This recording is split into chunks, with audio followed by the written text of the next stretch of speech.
Hello दोस्तों, मैं हूं अमरदीप सिंह। आप सभी का स्वागत करता हूं अपने यूट्यूब चैनल सीजीपीएससी नॉलेज में। दोस्तों, जो आपको सभी को पता है 25 फरवरी को आपका जो मंडी बोर्ड का एग्जाम का डेट फाइनल किया है व्यापम ने, और 25 फरवरी को आपके इसका पेपर होने वाला है। तो उसी के लिए बहुत से बच्चों की डिमांड आ रही थी कि जो मंडी अधिनियम है उसका एमसीक्यू कराने के लिए लगातार यूट्यूब में इसमें कमेंट आ रहे थे।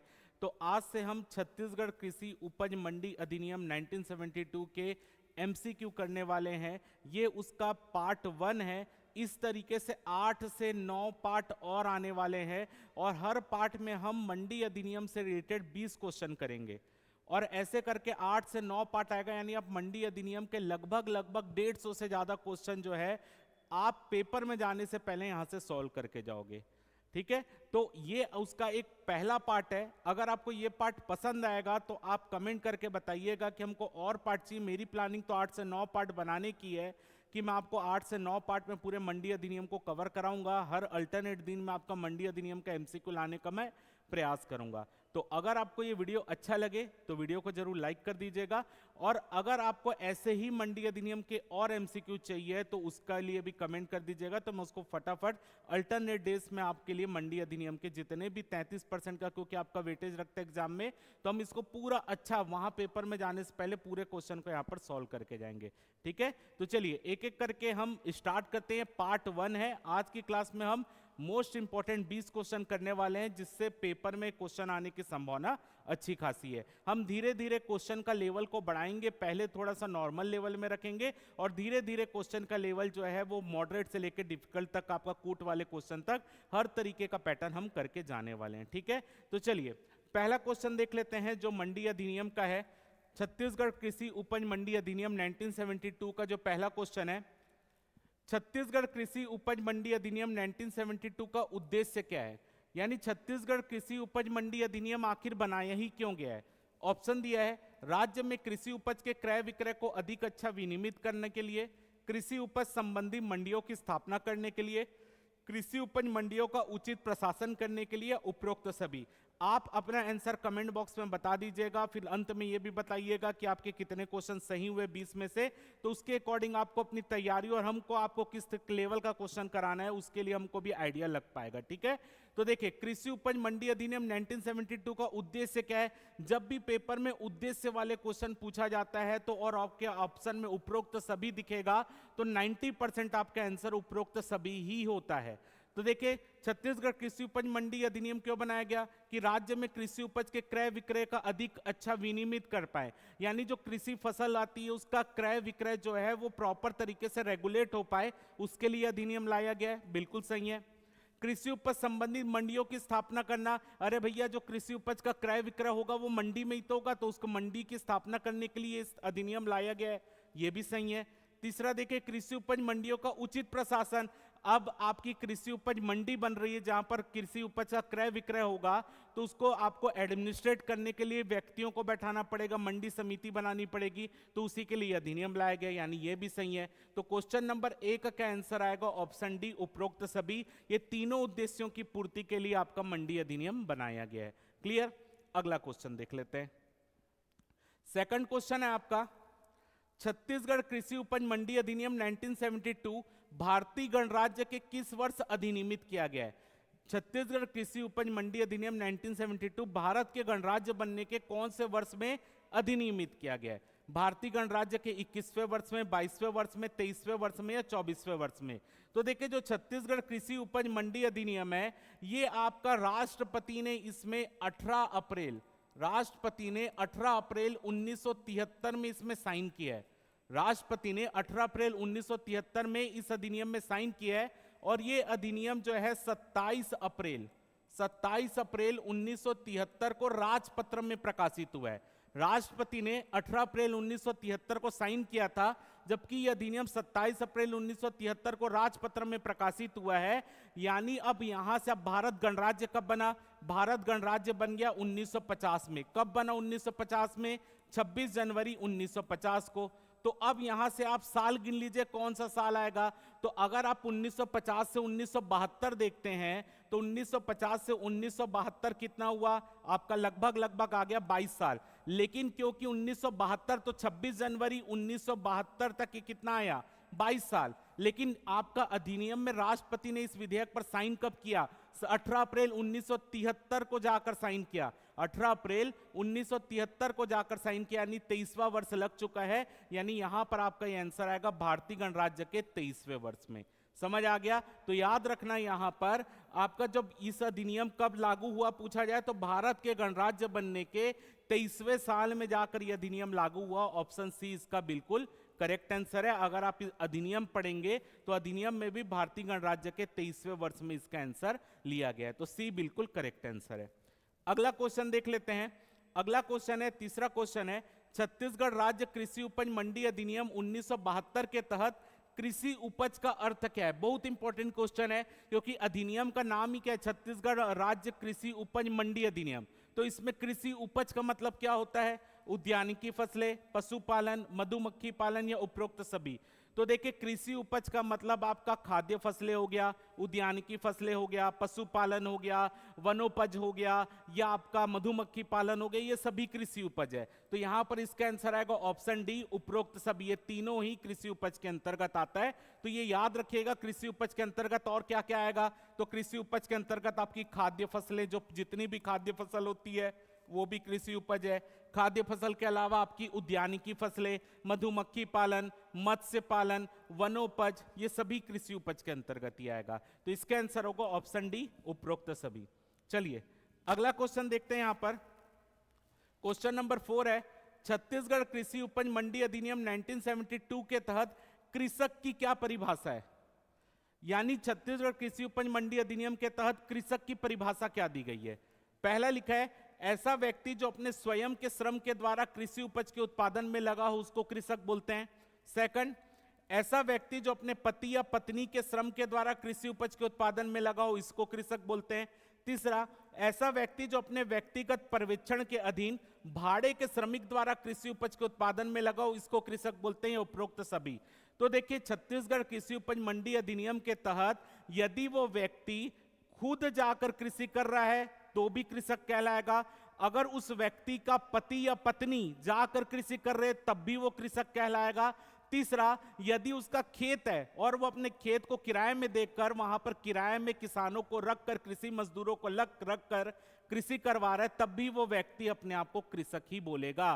तो यहां पर आपका आंसर होगा ऑप्शन डी, उपरोक्त सभी। यानी वो खुद भी खेती करेगा तब भी कृषक कहलाएगा। दूसरा, वो उसके पति या पत्नी आपकी फसल उगाएंगे तब भी वो कृषक कहलाएंगे, या वो अपने खेत को भाड़े में देकर वहां पर कृषि काम करवाएगा तब भी वो कृषक ही कहलाएगा। इस अधिनियम की परिभाषा में तीनों ही कृषक की परिभाषा के अंतर्गत बताए गए हैं। तो इसका आंसर होगा ऑप्शन डी, उपरोक्त सभी। चलिए अगला क्वेश्चन देख लेते हैं। अगला क्वेश्चन है क्वेश्चन नंबर 5, छत्तीसगढ़ कृषि उपज मंडी अधिनियम 1972 के तहत छोटा व्यापारी की क्या परिभाषा है? यानी जो छत्तीसगढ़ कृषि उपज मंडी अधिनियम के अंतर्गत छोटा व्यापारी किसको कहा गया है? पहला, ऐसा व्यक्ति जो किसी एक समय पर स्टॉक में विभिन्न प्रकार की अधिसूचित कृषि उपज 20 क्विंटल से अधिक नहीं रखता हो। सेकंड है, ऐसा व्यक्ति जो किसी एक समय पर स्टॉक में कोई एक अधिसूचित कृषि उपज 15 क्विंटल से अधिक नहीं रखता हो। तीसरा है ए और बी दोनों, और चौथा है ना तो ए और ना ही बी। तो देखिए, छोटा व्यापारी किसको बोलते हैं? सबसे पहले आपको यह समझना पड़ेगा कि अधिसूचित कृषि उपज किसको बोलते हैं। अधिसूचित कृषि उपज उसको बोलते हैं जो इस अधिनियम के अंतर्गत अनुसूची में बताया गया है। इस अधिनियम की अलग अलग अनुसूची है, उन अनुसूचियों में जिन कृषि उपज के नाम बताए गए हैं उसको अधिसूचित कृषि उपज बोलते हैं। अब मान लेते हैं कि 6 फसलों को अधिसूचित कृषि उपज की श्रेणी में रखा गया है, तो कोई व्यक्ति छोटा व्यापारी तब कहलाएगा जब वो या तो इन 6 फसलों को गिनकर उसके पास 20 क्विंटल से ज्यादा स्टॉक ना रखता हो। यानी अगर 6 फसल कृषि उपज है तो इन 6 में से या इनमें से 5 में से या इनमें से 4 में से किसी को भी मिलाकर उसके पास अगर 20 क्विंटल से अधिक का स्टॉक नहीं है उसके पास कभी भी, तो ऐसे व्यक्ति को आपका छोटा व्यापारी कहा जाता है। तो ए बिल्कुल इसका करेक्ट आंसर है। अगर उसके पास अधिसूचित कृषि उपज का 20 क्विंटल से ज्यादा नहीं है, सभी फसलों को मिलाकर उसका व्यापार नहीं कर रहा है, या उसके पास एक समय में उससे ज्यादा वहां पर फसल नहीं रहता अधिसूचित कृषि उपज में से, तो उसको छोटा व्यापारी बोलेंगे। इसके अलावा ऐसा व्यक्ति जो किसी एक समय में स्टॉक में कोई एक अधिसूचित कृषि उपज 15 क्विंटल से अधिक नहीं रखता हो, तो ये गलत है। क्यों गलत है मैं आपको बता रहा हूं कि देखिए, मान लेते 6 फसलों को अधिसूचित कृषि उपज घोषित किया गया है, अब वो सभी फसलों को रखता है और सभी फसलों को रख के उसका 20 क्विंटल से ज्यादा नहीं होता, तो उसको बोलेंगे हम छोटा व्यापारी। लेकिन अगर वो 6 फसलों को नहीं रख रहा है, कोई एक ही फसल को रखता है और एक फसल उसके पास एट ए टाइम 10 क्विंटल से कम है, वो 6 का व्यापार नहीं कर रहा, इन 6 में से किसी एक का ही व्यापार कर रहा है, और वो एक फसल उसके पास स्टॉक में कभी भी 10 क्विंटल से ज्यादा नहीं होगी, तो ऐसी स्थिति में उसको छोटा व्यापारी बोलेंगे। यहां पर 15 क्विंटल लिखा है, इसलिए ये पॉइंट गलत है, 15 क्विंटल नहीं 10 क्विंटल। अगर ये 10 क्विंटल होता, अगर उसके पास किसी एक उपज का 10 क्विंटल से कम भी होता, तब भी उसको छोटा व्यापारी बोलते। या तो सभी फसलों को गिन के 20 क्विंटल से ज्यादा नहीं होना चाहिए, या कोई एक फसल जो है उसके पास 15, आपका 10 क्विंटल से ज्यादा नहीं है, तो ऐसे व्यापारी को हम बोलेंगे छोटा व्यापारी। यहाँ पे 15 क्विंटल लिखा है, इसलिए ये पॉइंट गलत है। यहाँ 10 क्विंटल लिखा होता तो ये पॉइंट सही हो जाता। तो इस क्वेश्चन का आंसर क्या होगा? इस क्वेश्चन का आंसर होगा ऑप्शन ए बिल्कुल सही आंसर है क्वेश्चन नंबर 5 का। अब आगे बढ़ने से पहले हमारी मंडी अधिनियम के लिए जो आपका मंडी बोर्ड का एग्जाम है, उसके लिए हमारी टेस्ट सीरीज भी प्लानिंग है। कल से हमारा टेस्ट जो है मंडी अधिनियम के लिए चालू हो रहा है। आप देखेंगे मंडी बोर्ड का जो टेस्ट सीरीज है 2023 जो है आपका टेस्ट सीरीज स्टार्ट हो रहा है, कल से स्टार्ट है। टोटल 8 टेस्ट इसमें आपके लिए प्लान किए गए हैं। पहले सब्जेक्ट वाइज टेस्ट है, उसके बाद आपके 4 कंप्लीट टेस्ट है। टोटल 8 टेस्ट आपके लिए इसमें प्लानिंग की गई है। अगर आप इस टेस्ट सीरीज को ज्वाइन करना चाहते हैं तो आप CGPSC नॉलेज ऐप को इंस्टॉल कीजिए और आप ऑनलाइन मोड में वहां पर जाकर जो है इस टेस्ट सीरीज को ले सकते हैं। इस टेस्ट सीरीज का प्राइस जो है ऑनलाइन मात्र 99 रुपए इसका प्राइस है। आप 99 रुपीज प्राइस में जो है इस टेस्ट सीरीज को ले सकते हैं। इस टेस्ट सीरीज को अगर आपको ऑनलाइन ज्वाइन करना है तो इसकी लिंक आपको कमेंट बॉक्स में मिल जाएगी, आपको पिन कमेंट में रहेगा, आप क्लिक करके डायरेक्ट वहां से टेस्ट सीरीज में ज्वाइन हो सकते हैं। कल से टेस्ट सीरीज स्टार्ट है, आप अपनी सुविधा के अनुसार टेस्ट सीरीज ज्वाइन करके टेस्ट दे सकते हैं और आपको अपना रैंक भी पता चल जाएगा। अब अगर आपको यही टेस्ट सीरीज ऑफलाइन ज्वाइन करनी है तो हमारी रायपुर ब्रांच जो है, रायपुर ब्रांच में आपका MG टावर, गोल चौक, DDU नगर, रायपुर ब्रांच में ये ऑफलाइन टेस्ट कल से स्टार्ट है, ऑफलाइन भी कल से स्टार्ट है। ऑफलाइन टेस्ट का टाइमिंग शाम को 4 बजे से 6 बजे के बीच रहेगा। ऑफलाइन टेस्ट सीरीज का प्राइस 199 रुपए है। अगर आप ज्वाइन करना चाहते हैं ऑफलाइन हमसे टेस्ट, तो ये आपको कॉन्टैक्ट नंबर दिया गया है 8839378810 या 9131556425, आप इसमें कॉल करके हमसे संपर्क कर सकते हैं। कल से टेस्ट सीरीज स्टार्ट है, आप ऑनलाइन भी ज्वाइन कर सकते हैं। अगर आप ऑनलाइन ज्वाइन कर रहे हैं तो आपको टेस्ट के साथ उसका PDF भी मिल जाएगा, तो उसमें भी कोई दिक्कत नहीं है। आप ऑनलाइन टेस्ट दीजिए, PDF भी डाउनलोड कर सकते हैं, आप कभी भी उसको देख सकते हैं। ऑफलाइन ज्वाइन करना है तो आप ऑफलाइन के लिए मैंने संपर्क बता ही दिया, आप यहां से हमारा ऑफलाइन टेस्ट भी ज्वाइन कर सकते हैं, आपकी मर्जी है। चलिए अब वापस अपने क्वेश्चन में आते हैं। चलिए अब हम क्वेश्चन देखते हैं, क्वेश्चन नंबर 6। क्वेश्चन नंबर 6 है, छत्तीसगढ़ कृषि उपज मंडी अधिनियम 1972 के तहत विनिर्माता किसको बोलते हैं? विनिर्माता का मतलब होता है मैन्युफैक्चरर, यानी छत्तीसगढ़ कृषि उपज मंडी अधिनियम के तहत मैन्युफैक्चरर किसको कहा जाता है? पहला लिखा है, ऐसा व्यक्ति जो कृषि उपज से विनिर्माण शारीरिक साधनों से करता हो। ऐसा व्यक्ति को जो कृषि उपज से विनिर्माण यांत्रिक साधनों से करता हो। ए और बी दोनों, ना तो ए और ना ही बी। देखिए कृषि उपज का या इस अधिनियम के अंतर्गत मैन्युफैक्चरर किसको बोलेंगे? मान लेते हैं किसान ने टमाटर उगाया, अब वो व्यक्ति ने टमाटर लेकर उस टमाटर से सॉस बनाई, तो जो सॉस बनाने वाला होगा वो मैन्युफैक्चरर होगा, यानी वो विनिर्माता कहलाएगा। जिसने टमाटर लेकर सॉस बनाया तो सॉस बनाने वाला क्या हुआ? मैन्युफैक्चरर हुआ। तो मैन्युफैक्चरर अब वो सॉस अपने हाथ से बनाए या वो मशीन के माध्यम से सॉस बनाया है, तो मैन्युफैक्चरर ही ना। तो यहां पर आपको बोला है, ऐसा व्यक्ति जो कृषि उपज से विनिर्माण शारीरिक साधनों से करता हो, यानी अपने शरीर का प्रयोग करके विनिर्माण कर रहा हो, या यांत्रिक साधन यानी मशीन का प्रयोग करके वो सामान बना रहा हो, है तो मैन्युफैक्चरर ही ना। तो आंसर क्या होगा? सी होगा, ए और बी दोनों। चलिए अगला क्वेश्चन देख लेते हैं।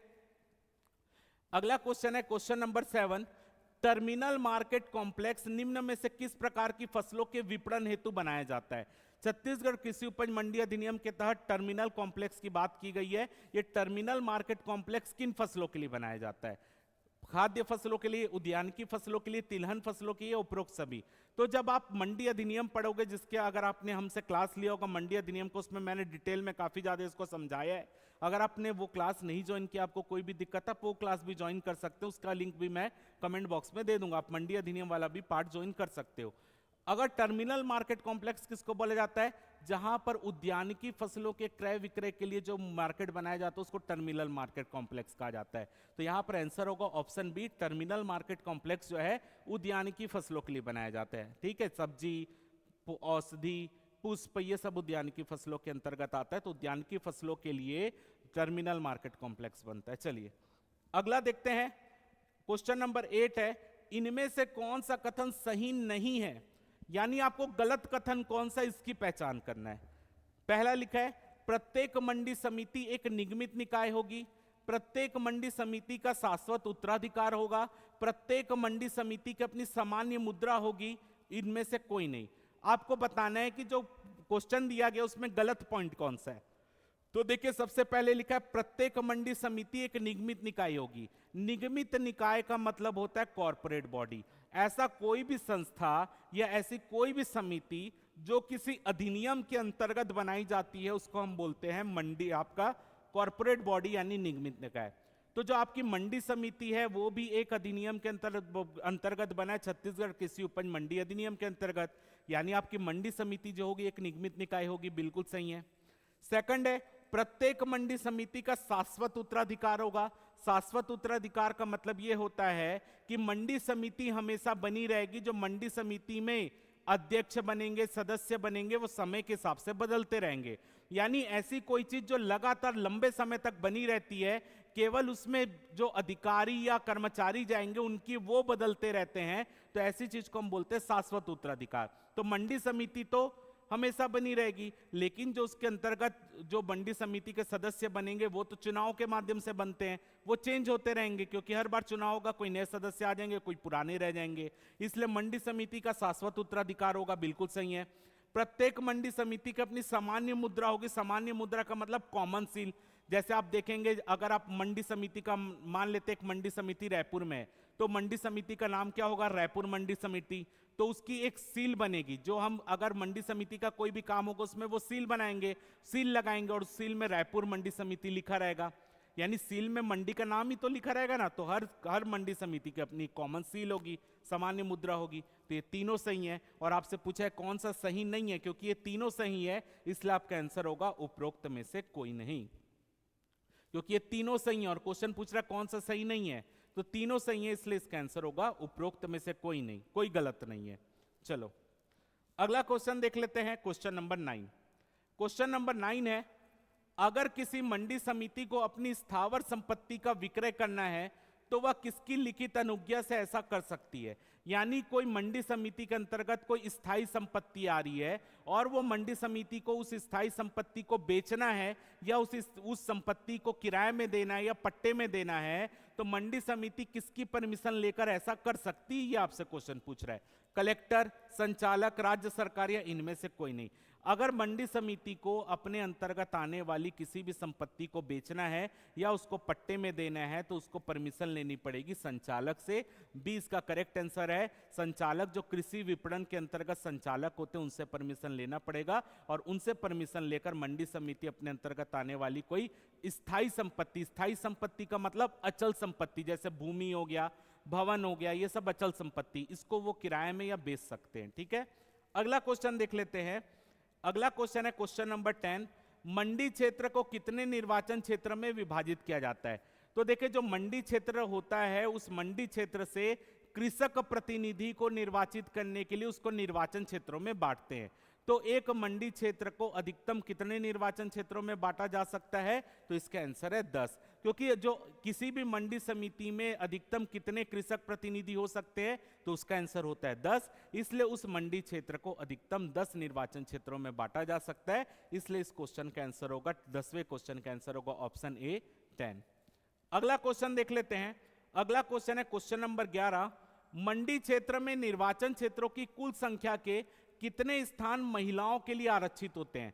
तो देखिए जब आप मंडी क्षेत्रों को निर्वाचन क्षेत्रों में बांटते हैं तो आपके मंडी क्षेत्र में जितने अनुसूचित जाति के लोग रहेंगे उतने % सीट अनुसूचित जाति के लिए रिजर्व होती है, जितने अनुसूचित जनजाति के होंगे उतने % सीट अनुसूचित जनजाति के लिए आरक्षित होती है।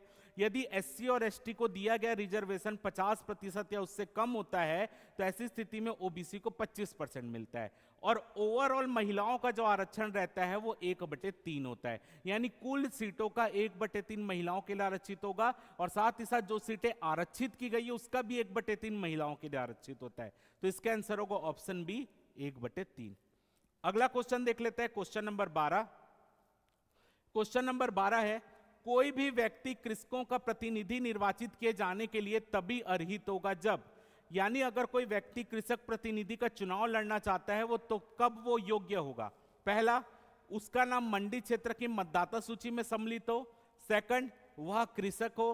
तीसरा, पिछले 1 वर्ष में कम से कम एक बार अपनी कृषि उपज मंडी क्षेत्र के अंतर्गत आने वाली मूल मंडी प्रांगण में विक्रय किया हो, या उपरोक्त सभी। तो देखिए, जो कृषक प्रतिनिधि है मंडी क्षेत्र के अंतर्गत, वो कृषक, कोई व्यक्ति कृषक प्रतिनिधि का चुनाव कब लड़ सकता है, जब वो खुद किसान हो, उसका नाम मंडी क्षेत्र की मतदाता सूची में आ रहा हो, और वो कम से कम एक बार तो जाकर क्या किया हो, अपनी फसल को उस मंडी क्षेत्र में जो मंडी बनी है उसमें जाकर बेचा हो। तो यहां पर ये तीनों ही सही है, इसलिए इसका आंसर होगा डी, उपरोक्त सभी। चलिए अगला क्वेश्चन देख लेते हैं, क्वेश्चन नंबर 13। क्वेश्चन नंबर 13 है, मंडी समिति का प्रथम सम्मेलन अध्यक्ष और सदस्यों के निर्वाचन के परिणाम राजपत्र में प्रकाशन की तारीख से कितने दिनों के भीतर होगा। 15 दिन के भीतर कलेक्टर के द्वारा बुलाया जाएगा, 30 दिन के भीतर कलेक्टर के द्वारा बुलाया जाएगा, 15 दिन के भीतर संचालक के द्वारा बुलाया जाएगा, या 30 दिन के भीतर संचालक के द्वारा बुलाया जाएगा। तो याद रखना, जब मंडी क्षेत्र के भीतर कृषक प्रतिनिधि का चुनाव हो जाता है और अध्यक्ष का चुनाव हो जाता है मंडी समिति के, तो उसके अध्यक्ष और सदस्यों के चुनाव के बाद उनका नाम राजपत्र में प्रकाशित होता है, और उनके नामों के प्रकाशन की तारीख से 30 दिन के भीतर कलेक्टर के द्वारा मंडी समिति का प्रथम सम्मेलन बुलाया जाता है। इसलिए इसका आंसर होगा ऑप्शन बी, 30 दिन के भीतर कलेक्टर के द्वारा मंडी समिति का प्रथम सम्मेलन बुलाया जाएगा। अगला क्वेश्चन देख लेते हैं, क्वेश्चन नंबर 14 है, मंडी समिति के, क्वेश्चन पूरा दिख रहा होगा, होप सो। चलो, क्वेश्चन है, मंडी समिति के अध्यक्ष के विरुद्ध अविश्वास का प्रस्ताव के संदर्भ में कौन सा कथन सही है। यानी मंडी समिति के अध्यक्ष के खिलाफ यदि अविश्वास का प्रस्ताव लाना है तो उसके विषय में कौन सा कथन सही है। पहला, अविश्वास प्रस्ताव मंडी समिति के साधारण सम्मेलन में लाया जाएगा। सेकंड है, अविश्वास प्रस्ताव मंडी समिति के विशेष रूप से बुलाए गए सम्मेलन में लाया जाएगा। तीसरा है, इस सम्मेलन की अध्यक्षता कलेक्टर के द्वारा नियुक्त अधिकारी करेगा। चौथा है, इस सम्मेलन की अध्यक्षता संचालक के द्वारा नियुक्त अधिकारी करेगा। पांचवा है, इस सम्मेलन में पदेन सदस्य को वोट देने का अधिकार होगा। 6 है, इस सम्मेलन में पदेन सदस्य को वोट देने का अधिकार नहीं होगा। तो सबसे पहले आपको यह समझना पड़ेगा कि मंडी समिति का पदेन सदस्य कौन होता है। तो देखिए, मंडी समिति का पदेन सदस्य कौन कौन हो सकता है। विधायक हो सकता है, सांसद हो सकता है, आपके जिला सहकारी बैंक के जो अध्यक्ष होते हैं वो मंडी समिति के सदस्य बन जाते हैं, जो पदेन सदस्य होते हैं। आपके जो सहकारी सोसाइटी होंगी उसके मेंबर जो होते हैं वो मंडी समिति के सदस्य बनते हैं। तो ये कुछ पदेन सदस्य होते हैं। पदेन सदस्य यानी वो अपने पद में होने के नाते मंडी समिति के सदस्य बन रहे हैं, तो इसलिए उनको पदेन सदस्य बोलते हैं। उनके लिए उनका निर्वाचन कराने की जरूरत नहीं है, क्योंकि उनका विधानसभा क्षेत्र जो है वो मंडी समिति के क्षेत्र में आ रहा था, इसलिए वहां के विधायक डायरेक्ट मंडी समिति के सदस्य बन गए। क्योंकि वो विधायक के पद में, इसलिए वो यहाँ के सदस्य बन रहे, इसलिए उसको पदेन सदस्य बोल रहे हैं। तो पदेन सदस्य जो होते हैं उनको मंडी समिति में जब अविश्वास प्रस्ताव लाया जाएगा उसमें वोट देने का अधिकार नहीं होता, क्योंकि वोट देने का अधिकार केवल निर्वाचित सदस्यों को होता है, पदेन सदस्यों को नहीं होता। तो यहां पर आपको जो 6वां पॉइंट है वो तो बिल्कुल सही है, इस सम्मेलन में पदेन सदस्यों को वोट देने का अधिकार नहीं होगा। अब ऊपर का पॉइंट देख लेते हैं, अविश्वास प्रस्ताव लाने के लिए एक प्रस्ताव जो है वो जाकर दिया जाएगा तो वो एक विशेष प्रकार का सम्मेलन बुलाया जाएगा। साधारण सम्मेलन में अविश्वास प्रस्ताव पर चर्चा नहीं होती, विशेष रूप से बुलाए गए सम्मेलन में अविश्वास प्रस्ताव पर चर्चा होती है। यानी सेकंड पॉइंट सही है, पहला पॉइंट गलत है। अब देखो, जब अविश्वास प्रस्ताव अध्यक्ष या उपाध्यक्ष के विरुद्ध लाया जाता है, अविश्वास प्रस्ताव जब लाया जाएगा तो इसकी अध्यक्षता कलेक्टर के द्वारा नियुक्त अधिकारी करता है। तो अविश्वास प्रस्ताव के सम्मेलन की अध्यक्षता कलेक्टर के द्वारा नियुक्त अधिकारी करता है, संचालक वाला नहीं, कलेक्टर के द्वारा नियुक्त अधिकारी। तो अविश्वास प्रस्ताव के संबंध में कौन सा सही है? दो सही है, 3 सही है और 6 सही है। 2, 3, 6 ऑप्शन सी में है। ऑप्शन सी इसका करेक्ट आंसर है, 2, 3 और 6। अगला क्वेश्चन देख लेते हैं। अगला क्वेश्चन है क्वेश्चन नंबर 15। मंडी समिति का अध्यक्ष या उपाध्यक्ष संचालक की बिना अनुमति लिए कोई भी 3 बैठक में अनुपस्थित रहता है तो वह पद में नहीं रह जाएगा। लगातार 3 बैठक में अनुपस्थित रहता है तो वह पद में नहीं रह जाएगा। कोई भी 5 बैठक में अनुपस्थित रहता है तो वह पद में नहीं रह जाएगा। यह लगातार 5 बैठक में अनुपस्थित रहता है तो पद में नहीं रह जाएगा। तो याद रखना, मंडी समिति का अध्यक्ष या उपाध्यक्ष संचालक की बिना परमिशन लिए यदि मंडी समिति की लगातार 3 बैठक में अनुपस्थित रहता है तो उसका पद रिक्त हो जाता है। तो इसका आंसर होगा लगातार 3 बैठक में, 20 का करेक्ट आंसर है। अगला क्वेश्चन देख लेते हैं, क्वेश्चन नंबर 16। क्वेश्चन नंबर 16 है, यदि मंडी समिति पशुधन सहित कृषि उपज की उन वस्तुओं के व्यापार की भी अनुमति देती है जो इस अधिनियम के अधीन अधिसूचित नहीं है तो वह कौन सा शुल्क उद्ग्रहण कर सकती है? उपयोग शुल्क, विकास शुल्क, मंडी शुल्क या उपरोक्त सभी? तो देखिए, अगर मान लेते हैं छत्तीसगढ़ कृषि उपज मंडी अधिनियम के तहत एक अनुसूची बनाई गई है, उस अनुसूची में उन फसलों के नाम लिखा गया है जिन फसलों का क्रय विक्रय जो है वो मंडी के अंतर्गत हो सकेगा। अब मान लेते हैं कोई ऐसी फसल है या कोई ऐसा पशु है जिसका क्रय विक्रय उस मंडी समिति के, मंडी जो आपका अनुसूची बनाया गया है उस अनुसूची में उस फसल का नाम नहीं है, लेकिन मंडी क्षेत्र के अंतर्गत वो फसल को बेचने के लिए लाया गया है या उसका क्रय विक्रय के लिए लाया गया है, तो ऐसे फसलों का अगर मंडी क्षेत्र में क्रय विक्रय होगा तो मंडी समिति ऐसी फसलों के ऊपर क्या ले सकती है? उपयोग शुल्क ले सकती है। याद रखिएगा, मंडी समिति ऐसी फसलों के ऊपर उपयोग शुल्क ले सकती है। यानी अगर कोई फसल मंडी अधिनियम के तहत अनुसूची में नहीं बताई गई है, उन फसलों में याद रखिएगा, मान लेते हैं 3 फसल है, 3 फसलों के नाम अनुसूची में बता दिया गया कि इन फसलों का क्रय विक्रय मंडी क्षेत्र में हो सकता है, लेकिन इन 3 फसल के अलावा कोई चौथी फसल है वो वहां पर उस मंडी क्षेत्र में क्रय विक्रय के लिए आई है, तो उस चौथी फसल के लिए वो मंडी समिति उपयोग शुल्क ले सकती है। ए इसका करेक्ट आंसर है। अगला क्वेश्चन देखते हैं, क्वेश्चन नंबर 17। राज्य मंडी बोर्ड सेवा का गठन किसके द्वारा किया जाता है? देखिए, मंडी समिति, विपणन बोर्ड, इन सब के लिए अधिकारियों कर्मचारियों की जरूरत होती है, तो उन अधिकारी कर्मचारियों की आवश्यकता की पूर्ति करने के लिए राज्य मंडी बोर्ड सेवा का गठन होता है।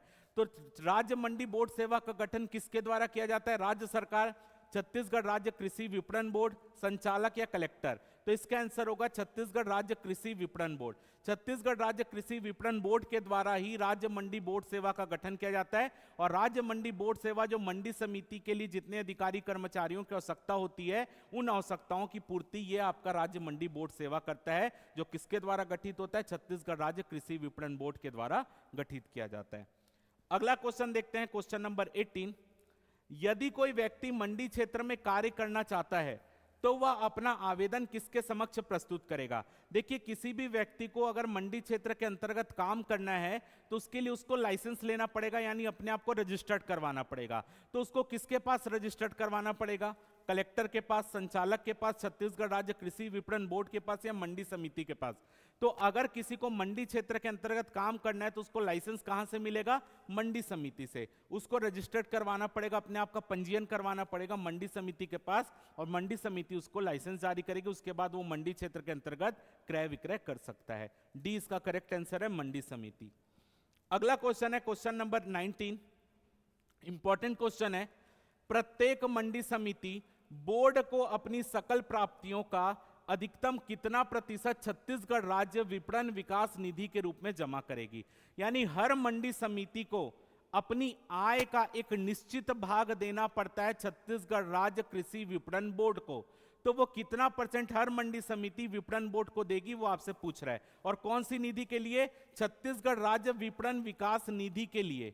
याद रखना, छत्तीसगढ़ राज्य कृषि विपणन विकास निधि कौन बना रहा है? छत्तीसगढ़ राज्य कृषि विपणन विकास बोर्ड के द्वारा ये निधि बनाई जा रही है। और इस निधि का प्रयोग बोर्ड अपने सदस्यों को यात्रा भत्ता देने के लिए, नए नए अनुसंधान करने के लिए, मंडी समिति में प्रशासन चलाने के लिए, ये सब में वो खर्चा करते हैं। तो हर मंडी समिति अपनी आय का कितना प्रतिशत अधिकतम जो है इस निधि के रूप में जमा करेगी? 20%, 30%, 40% या 50%?